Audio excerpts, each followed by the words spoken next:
there's very small amount of literature on this. And I had to look really hard because I had my son C-section. And I kept saying it was because of the C-section. He didn't come out through the birth canal. And that is trillions of bacteria. I mean, even strains of E. coli you can never ever get again that are actually really important in balance in the gut. They get a gulp of that.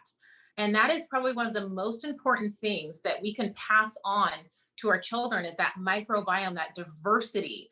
And when that strep came in, it came into a sterile environment. You know, why do we get staph infections when we go to the hospital? It's because they sterilize everything. And then whatever's the most resistant takes over.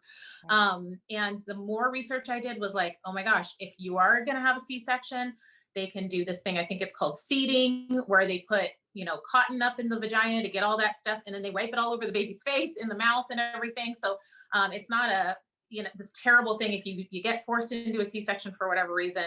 My doctor was just lazy. She's like, I'm going out of town on vacation when you're supposed to be giving birth, so let's just speed this up.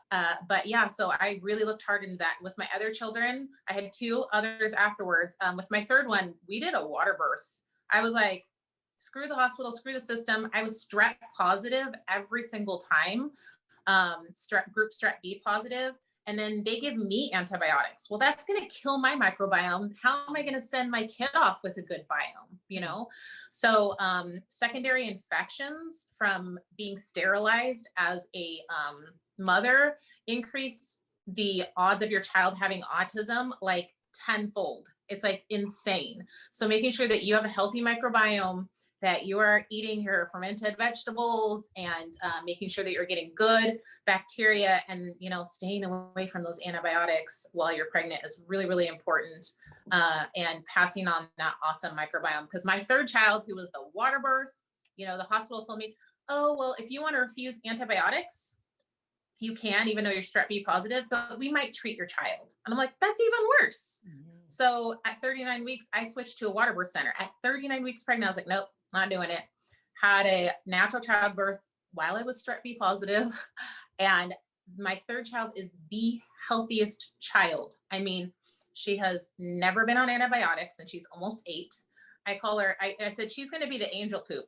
People are going to be doing, fecal transplants with her poop, because she's never had an injection of any kind. And she has never been on antibiotics. She's the healthiest child. And that's very, very, very rare. But like, I had to learn that the hard way. It's one of those things you wish you could be like, hey, don't be scared about natural childbirth. Do the water birth, do everything naturally. Don't take the drugs. Don't get, talked into a C-section, like all the things that you wish you could tell yourself. Right. And honestly, that was the fastest recovery too. I walked into the ice cream shop the same day I had her and got myself a pint of ice cream. And I was like, hey, I just pushed a baby out. I deserve this, but I could walk. I was like, I could go home and take my baby home. And she slept through the night, the first night coming home from the water birth center, like Amazing. 8 hours, so Amazing. It's pretty amazing.